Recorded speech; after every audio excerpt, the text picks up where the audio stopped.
Sveiki, norėčiau truputėlį detaliau papasakoti apie temų pasirinkimą, kaip tai veikia, kaip tai atrodo ir dėl ko. Kad sumažinti tokį pasakymą, ai, naudoja šabloną, tai nieko gero ir panašiai. Tam tikrais atvejais mes labai prastai interpretuojame. Šablonas tai dar nereiškia tą, kas ten yra, kad viskas konkrečiai bus jums. Tačiau tam tikros idėjos, tam tikri pateikimai visiškai gali atspindėti jūsų poreikį, kas yra sutaupo labai daug laiko. Nes tam tikros detalės ir visa kita, kaip pavyzdys, galima nusipirkti už $60. Jeigu reikėtų visą šitą pateikimą preliminarų padaryti dizainą, kitą kartą tai atsistoja maždaug apie 2-3 tūkstančius eurų. Vien susikoduot, pasidaryti ir visi kita ir jūs tada pasakot, oi, man nepatinka, negražu ar kažkas tokio, aš netaip įsivaizdavau, tampa problema, kurią kitą kartą reikia spręsti pakankamai nesmagiai, sakykim taip. Kitą kartą labai lengvai reaguojama, taip. Bet tai yra šiai dienai tūkstančiai tinklapių pavyzdžių, dviračio niekas neišradinėja. Kitas dalykas, tai sutaupo vieniems ar kitiems elementams ir panašiai. Šiuo atveju, ko galima kur rinktis, tai yra WordPress ir Elementor. Va šitie yra pagrindiniai dalykai, su kuriais bent jau aš asmeniškai dirbu. Yra daug kitų dar visokiausių dalykų, temų ir panašiai, įskiepių. Bet šiai dienai, kas jums svarbiau, turbūt Elementorius ir WordPressas. WordPressas ateina temos su didesniu funkcionalumu, Elementorius jisai ateina dizaino sprendimai, bet mažiau techninio išpildymo. Tai paprastai, jeigu kažko ieškote, galite pasispaudus ant WordPress'o įsivesti, tarkim, Healthy, aš čia ieškojau neseniai. Ir yra kalnas įvairiausių puslapių, kurios galima pasižiūrėti, kaip jie atrodo, koks pateikimas. Ir galite, jeigu radote, kas jums patinka, tai tiesiog imti ir įsigyti jį. Tada perdodot man licenzijos kodus ir panašiai, arba galima suderinti, kad aš jį paimčiau ir nupirkčiau. Tuoj užkraus. Tai yra tas dalykas, kur Healthy demos, yra keletas skirtingų pateikimų, sutaupo kitą kartą sutaupo kalną darbo ant smulkių vairių detalių, kur kitą kartą neapgalvoju ir panašiai, nes vis tiek labiau darau techninį visą tą darbą, dizaino elementus galima kurti, bet tai jau papildomai gaunasi, reikia žmonių ir panašiai resursų. Žiūriu tą, ką būtų galima pačiam padaryti. Tai čia dar, kol man užkraus, aš dar galiu peržiūrėti papildomas temas. Nu, kažkaip matau, čia yra tokie visokie jau padaryti elementai, pateikimai, kurios belieka tik tai redaguoti. Tai tokie, kad padaryti, arba šitie labai fainos ikonos, kad arba jas surasti, arba padaryti irgi tokių daug laiko atžvilgių nemažai kainuoja. Ir pažiūrėkim, kaip atrodo. Jeigu užsiemot nedidelę gamybą, mes jau galim plius minus turėti ir pateiktą produktą ir rėmus, į kurios mes galime kažkiek tai remtis, kas bus, kaip bus ir panašiai. Šiaip visi puslapyje, visi yra savotiškai panašus, dviračio niekas neišradinėja, viskas pateikimas yra labai panašiai, tačiau galima ko puikiausiai pasižiūrėti, kaip tai veikia, kaip tai atrodys, spalvinę gamą. Dažnai būna, kad išsirinkta tema nuo pirminio varianto iki galutinio, tai dažnai pakinta palei poreikį, palei klientą, palei tas dalykas. Ir tą, ką matote čia, tai nereiškia, kad jūs tą patį turėsite ir pas save. Visiškai skirtingai, nes bus skirtingi produktai, skirtingi tekstai, skirtingas pateikimas ir visiškas skirtingas medis, viskas bus pateikta palei jumis, nes tai nėra jūsų prekės ženklas, tai yra kitas ir automatiškai kis. Labai geras pavyzdys, kurį aš pats darau, sveikam kūnui. Naudojau šitą temą iš tikrųjų. Pateikimas, viskas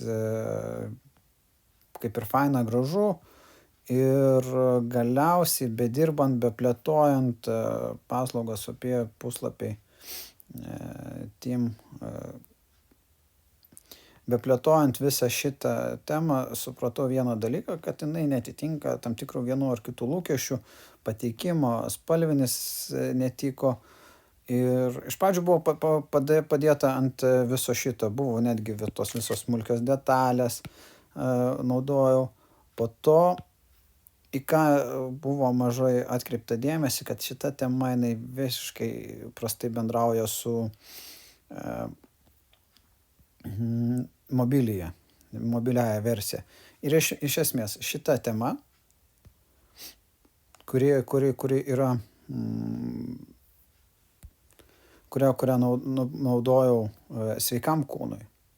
Iš esmės pats pirmas puslapis jis ir atrodė taip visas žalias, oranžinis, bet vėliau keičiau į tą tokią gal kiek tai solidesnė. Yra tam tikros detalės, kurios išliko iš senosios temos. Man kas patiko šešėlių, šitie visi elementai, jie jau susiprogramuoti, jos reikėjo man tiesiog klonuoti ir padaryti kitur, pasidėlioti, techniškai pasiprogramuoti, bet iš esmės praktiškai viskas buvo perdaryta kitaip ir tą, ką turėjome prieš tai, augant projektui, ką aš čia galiu taip skaitiniai specialistai, pavyzdžiui, augant projektui, augant didesniam kitokiam medžiui, produktam, automatiškai teko ir ją visiškai perdaryti. Ir iš tos pramoninės temos labai mažai kas išliko.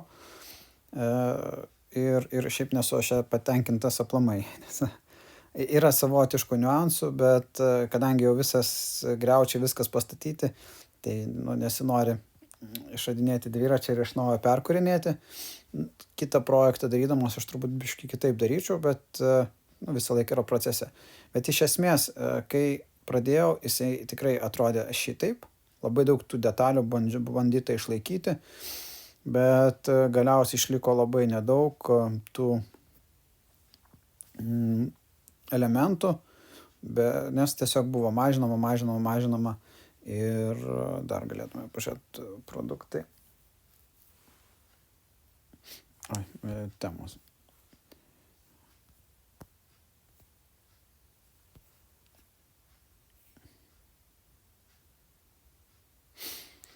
Man atrodo, daugiau nieko nebus. Vat yra šitie visi tokie elementai.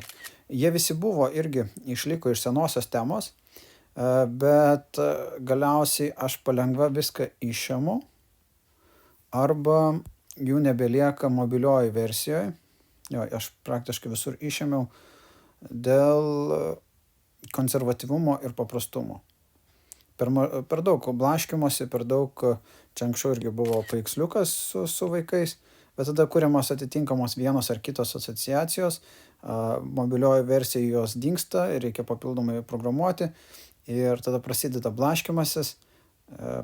Galiausiai buvau priėmęs sprendimą, kad vis dėlto nereikia viso šito, nes kitą kartą tam tikri grožiai, jie labiau blaško, negu suteikia pridėtinės tos vertės. Ir dabar ženkliai gražiau, tvarkingiau viskas pasiteikė, nes anksčiau čia sakovėliai.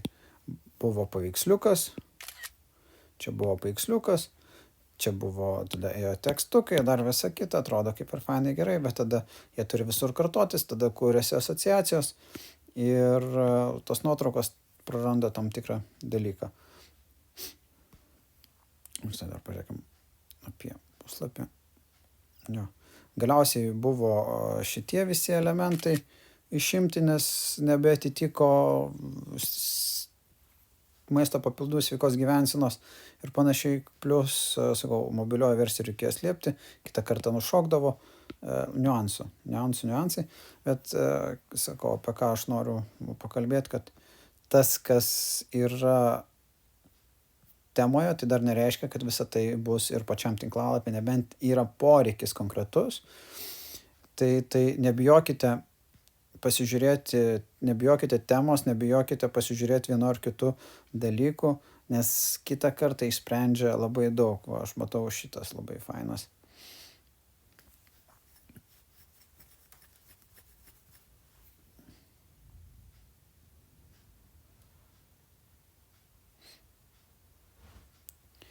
Fainas tinklalapis, kol man čia užkraus, grįžkim prie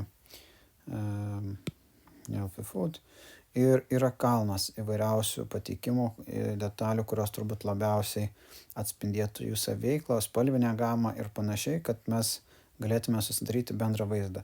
Nes dažniausia susiduriama su to, kad kai nori, nežinau, ko nori, tai tampa problema, ypač kai tu kas tam darai dalykus ir po to reikia keisti. Ir kai reikia kažką keisti, tada reikia viską išmesti ir panašiai. Aš vakar ištryniau puslapį su 20 valandų darbo, ištryniau puslapį ir iš naujo viską pradėjau daryti, nes taip nutiko. Tiesiog tema neveikia taip, kaip reikia ir reikėjo spręsti problemą. Tai va, pateikimai, elementai, tokie visi smulkus gražūs dalykai, kurie jau iš karto apgalvoti. Mažiau reikia išradinėti dviračių, yra kam tie patinka, visokie tos rodiklėlės ir panašiai. Ir dar vieną, ką aš čia buvau atsidaręs, Easy Fame. O, čia kas burgerius pardavinėja. Tai irgi sutaupo kalną laiko pateikimo, dizaino elementams ir kitiems dalykams. Tai tema, kaip ir minėjau, tema tai dar nereiškia, kad bagas. Tema tai dar nereiškia, kad viskas veiks teisingai, nes va, šito demo tema neveikia ant planšetės. Bet burger. Čia super. Tie, kurie prekiavo burgeriais. Daug dalykų paruošta, daug dalykų išspręsta, reikia tik viską susikoordinuoti, susidėlioti, susidėti vienus kitus taškelius ir mes turime plius minus gražų pateiktą puslapį. Vieni dirba taip, kiti dirba kitaip, yra kiekvieno kūrėjo pasirinkimas, kas kaip ką darys, bet šiuo atveju, kaip ir minėjau, nebijokit, pasižiūrėkit. Jeigu neturit minčių, tai šiuo atveju, ką aš darau, tai išklausau jumis ir bandau atrasti tą tokį tobuliausią variantą, ką būtų galima panaudoti ir jums pateikti, kad būtų galima sukurti jums individualiai, bet vis tiek naudoju kažkokį tai vieną ar kitą vadinamą, temą, pateikimą, išdėstymą, idėjas ir panašiai, kad, kaip sakau, neišradinėkim dviračio, o bandykim sukurti, nes ko pasakojo visi plius minus tampa panašus. Mano akį patraukė va šitas.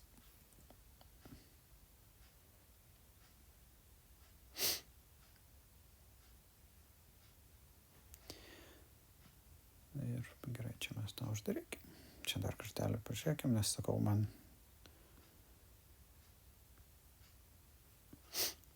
nu va.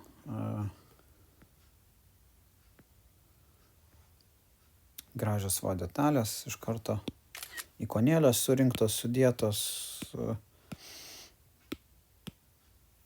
kur jeigu reikėtų nusipiešti jas ar ieškoti konkrečiai, tampa sudėtinga, o čia plius minus jau turime viskas sudėta. Ir leidžia mums turėti jau bendrą vaizdą, kaip galėtų atrodyti visas pateikimas ir palei tai mes jau žinom, kokios informacijos kam gali būti, kad reikės.